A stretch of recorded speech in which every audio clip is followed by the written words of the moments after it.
We have a market today which feels superficially like 2000. And I think it's going to play out initially like 2000.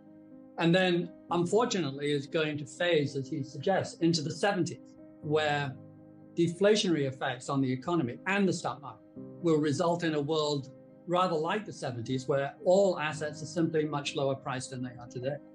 A word on inflation, too. I completely agree with Ray on short-term problems, which I would summarize as monetary and general Federal Reserve overstimulus for 30, 35 years, the war and COVID, all of those three influences guaranteeing that we have relatively intractable problem in the short to intermediate term. What worries me is the longer term arguments for inflation, which is one, we are running out of people.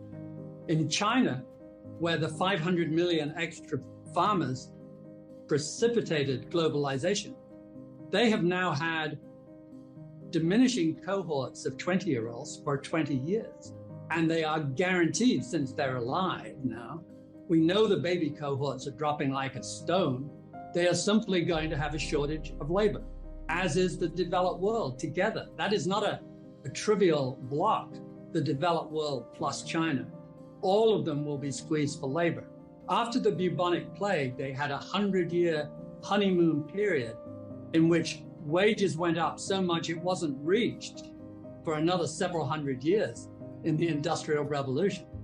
And we are entering a period where labor is simply scarce, which feels to me inflationary. And at the same time, we have a scarcity beginning in resources. And we keep an original, unusual index at GMO. It's 36 equal weighted important, the most important commodities. So it's not dominated by oil. And it showed a declining pattern for 102 years, from 1900 to 2002. And yes, it was interrupted by World War I and World War II and OPEC. Why wouldn't it be? But it wanted to go down. It went down 70%. It took the index down to 30. Today, 122 years later, the index is down 10%. It has gone to 90. The average important commodity has just spent the last 20 years going from 30 to 90. It has tripled. The reason is, of course, the growth of China, but I believe, fairly passionately looking at the data, that it also represents the intrinsic scarcity, the war between deeper wells, worse iron ore, etc. The best go first. The struggle is always between technology, which for 100 years got ahead of scarcity.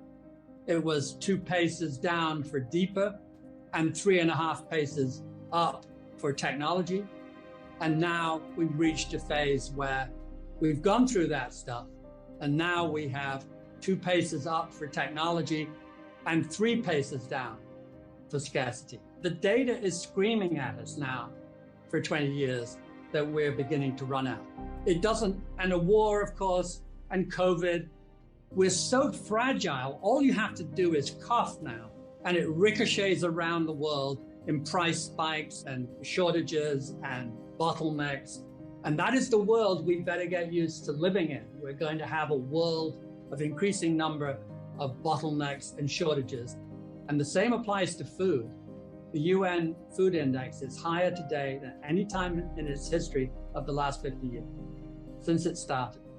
Okay, so you have price pressure on raw materials, metals, food. You have price pressure long-term on labor.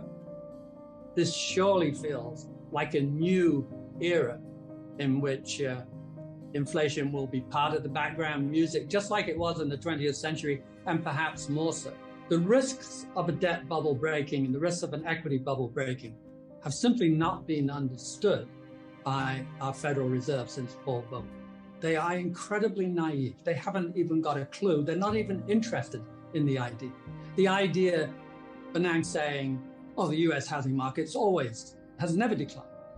It merely reflects a strong US economy. Alan Greenspan encouraging, et cetera, right through until today. They don't realize that they're playing with such fire. My second point, High levels of debt are just far too often seriously dangerous and should be, in general, discouraged. Actively, that should be one of the responsibilities of top management, including the Fed. And let me just give you an example. Why do you like low rates? Because it encourages debt. Why do you like more debt? Because it encourages growth. That's the idea. So let me give you the ultimate statistical test of that. We start in 1985, and we have been modestly increasing the debt to GDP ratio, all debt together, just drifting slightly up due to technology. And then the technology, I mean the introduction of more and more sophisticated financial instruments, but not rising dramatically. And then in 85, it tilts to a 45-degree angle and shoots across any page and goes from about 1.1 times GDP to well over 3. So in that little window of 35 years, we triple the debt to GDP ratio. It's a big chunk of time. It's the biggest, most important economy on the planet, a pretty good test. So what happens to growth? It inflects downwards. And from 85, we grow more slowly.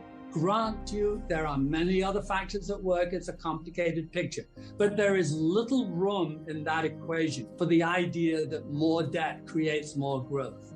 It is not proven in the data. It is held to be the case. It is an assumption like most of modern economics, but it is not proven by the data. I would suggest that there is no evidence at all that increased levels of macro debt to GDP have anything to do with growth. They have everything to do with higher risk from time to time.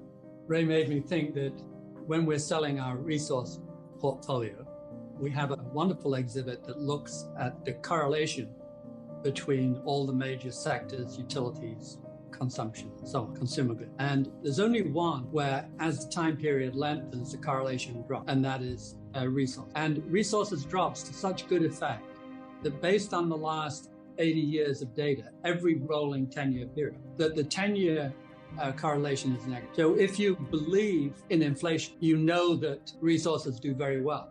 You also know that in the long run, it's strongly negative. It's negatively correlated, modestly, with the rest of the portfolio. As we're seeing today, when they do well, it puts a burden on the rest of the economy and they do bad.